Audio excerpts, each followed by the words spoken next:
lembrete. Professor, eu queria só destacar também, primeiro agradecer a presença daqueles que continuam com nós, estamos aqui com 180 pessoas na sala, mas eu queria destacar que nós fizemos um grupo, porque é tudo pelo WhatsApp, né? E esse tema de hoje foi muito discutido e muita gente participou. Então, nós temos vários pesquisadores que integraram essa equipe para tentar formular os temas. Então, só para destacar, agradecer a Alessandra, Carlos Henrique, Eduardo Gaelzer, Eduardo Pragmácio, Fabiano Ibrahim, Jurandir, Marcelo Prata, o Mário Carbone, Paulo Li, Priscila, Renata Orsi, Renata Pasqualini, o Akahara, o André Ribeiro e o Pedrassani. Eles que apoiaram demais a condução dessas atividades. Muito bem, então cumprimentamos esse grupo valoroso aí. Agora, vamos avançar no nosso programa de hoje e passar a palavra ao querido amigo André Ribeiro. Sempre de bem com a vida, sempre alegre, sempre de bom humor. Ei, André, que alegria ver você e vamos ouvi-lo. Você tem um tema realmente difícil, que é essa questão de como a empresa vai resolver determinadas questões, se ela pode implementar diretamente com o empregado ou precisa de negociação coletiva. Esse é um ponto muito complicado, complexo, difícil de ser respondido, não é? Se uma medida provisória poderia determinar que, por ser força maior, então uma empresa pode reduzir unilateralmente os salários, como já dizia a CLT lá em 43. Então, com a palavra, querido amigo André, sempre estudioso, sempre atento e sempre um grande observador. Por favor. Professor, muito obrigado pela oportunidade. Agradeço a possibilidade de participar dessa discussão, trazer aqui algumas inquietações, acompanhado de um painel tão ilustre, a doutora Ivani Bramante, uma luz para nós aqui, o professor Simão, que nos trouxe aí, relembrou os conceitos de força maior e com a sua aplicabilidade e restrições, que vou aproveitar até alguns deles nessa apresentação. Vou tentar aqui me ater aos 10 minutos que me foram estabelecidos. Para isso, vou aproveitar e fazer fiz uma breve apresentação. Vamos ver se eu consigo dividir com vocês. Um minuto, vamos lá. A colocação que me foi estabelecida aqui foi discutir essencialmente a aplicabilidade, a necessidade de acordos e convenções coletivas nas medidas emergenciais que estão sendo estabelecidas por empresas em virtude dessa crise. Sugiro começarmos essa análise primeiro com um panorama dentro da nossa esfera, que é a esfera jurídica, dos recentes eventos que ocorreram envolvendo o Covid-19, essa crise que surgiu na Ásia e está atingindo hoje todos os países.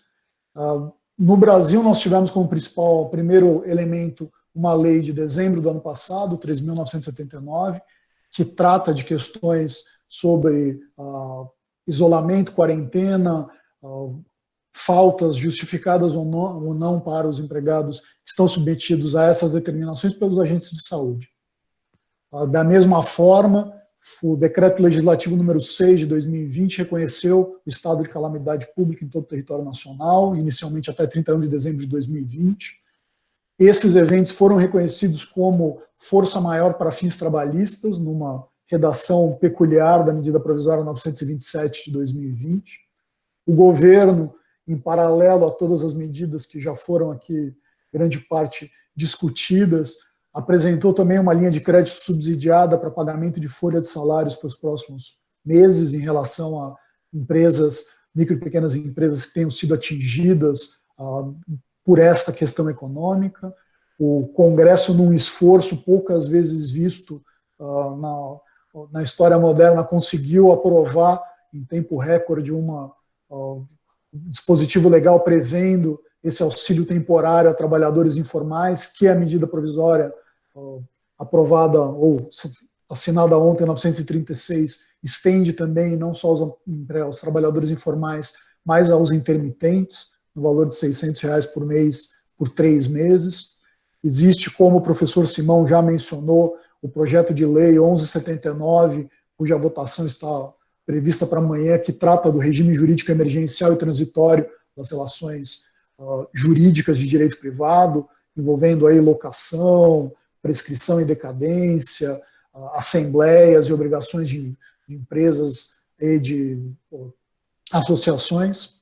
Existe também, como já mencionado pelo próprio André, a suspensão da incidência da Lei de Responsabilidade Fiscal pelo Supremo Tribunal Federal em recentíssima decisão, na DIN 6357, reconhecendo que o estado atual, a situação caótica em que estamos vivendo do ponto de vista econômico e de instituições, justifica a suspensão da incidência da Lei de Responsabilidade Fiscal como pano de fundo para permitir exatamente essas medidas tomadas pelo governo federal, que em algumas discussões com colegas que estão envolvidos na elaboração, já passam de 250 bilhões de reais de gastos extraordinários, seja em estimativas de benefícios a serem concedidos, seja em garantia dessas linhas de crédito.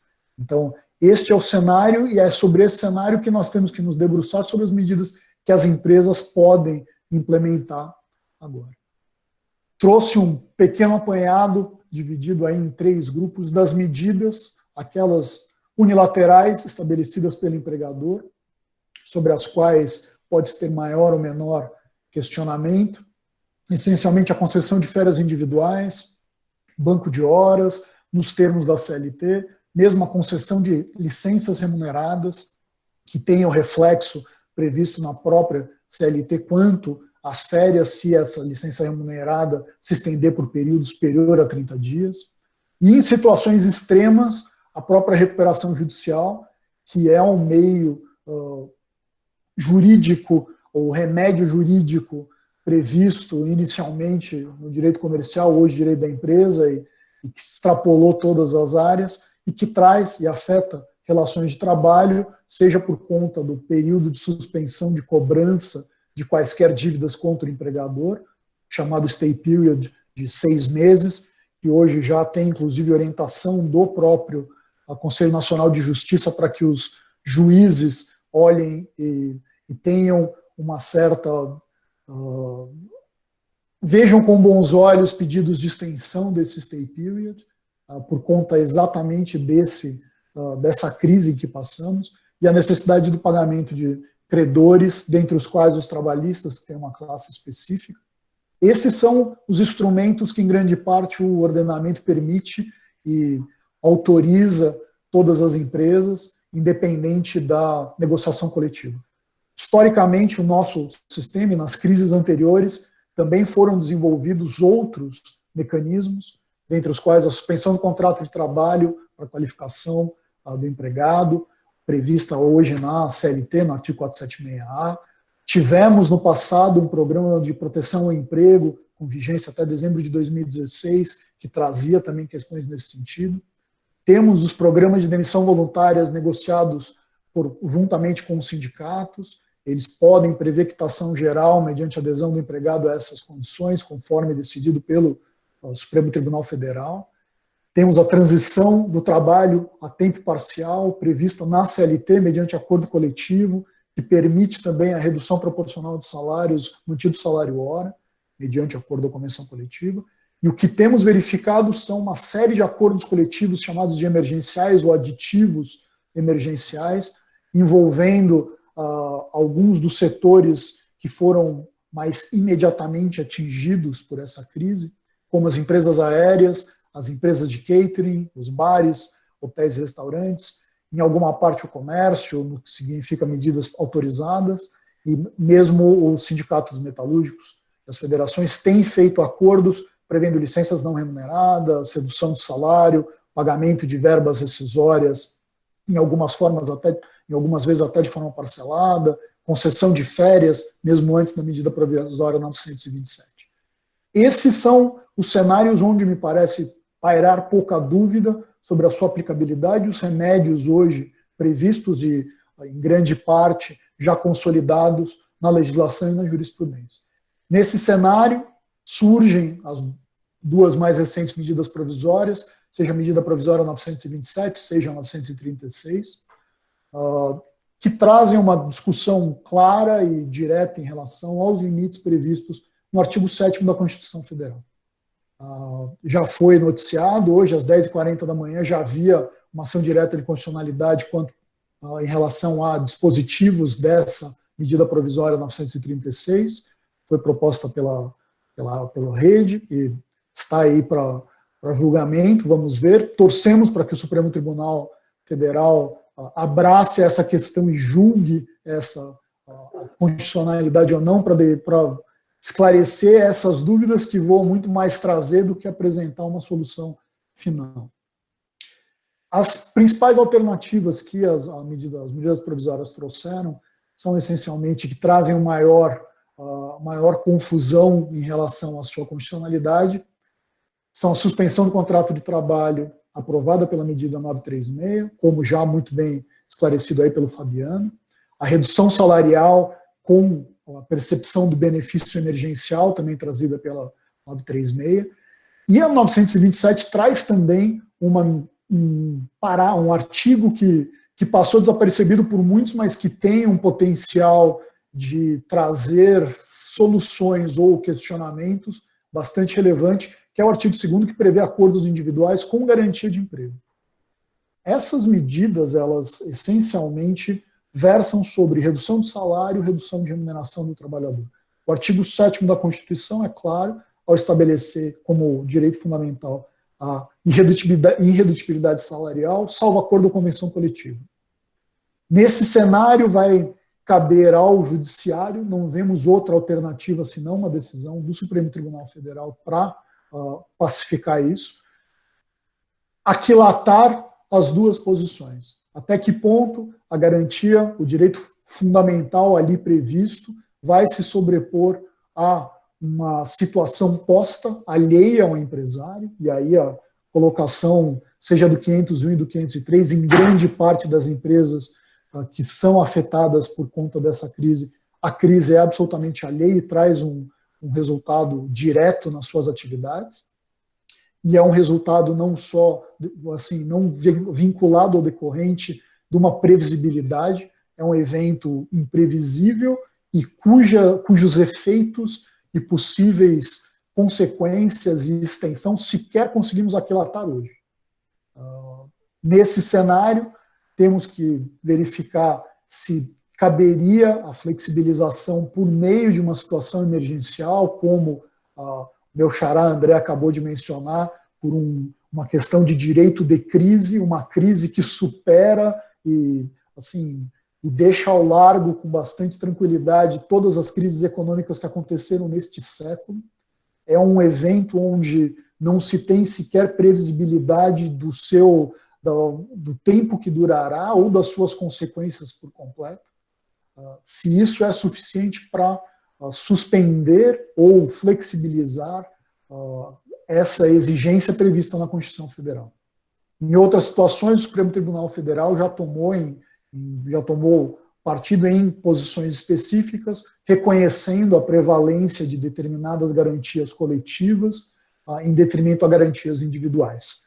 Vamos verificar se isso será o que acontecerá nesse caso. Pessoalmente, o que nós temos visto no dia a dia são empresas que têm uma necessidade essencial de manter a sua atividade, têm buscado outras soluções, mas infelizmente tem se visto, em alguns dos casos, sem outra alternativa que não ou a dispensa ou a suspensão de salários, assumindo que essa situação será temporária e que em 2, 3 meses teremos alguma retomada da atividade. Tenho trocado informações com advogados de outros países. Na Índia, a situação é considerada como um semestre perdido e as atividades, se houver, vão ser retomadas, alguma retomada depois de julho. Antes disso, ninguém imagina. O Peru está com uma situação também de isolamento determinado e restrito. As pessoas não podem sair de casa, isso tem trazido reflexos enormes. A Índia está numa situação equivalente, então, também com isolamento obrigatório, inclusive com fiscalização das autoridades policiais. A Bélgica, colegas meus na Bélgica já estão trabalhando com saídas em relação a idas e vindas de isolamento, seja agora, seja novamente em setembro, seja provavelmente de novo até o final do ano. Então é uma situação, é um fato posto. Temos uma mudança de realidade e diante dessa mudança de realidade caberá ao judiciário, ao próprio legislativo, que lembremos, as medidas provisórias têm um prazo para serem analisadas e confirmadas pelo Congresso. Está contando esse prazo, são 60 dias prorrogáveis por mais 60 dias, mas são de extrema urgência esse momento de concertação social.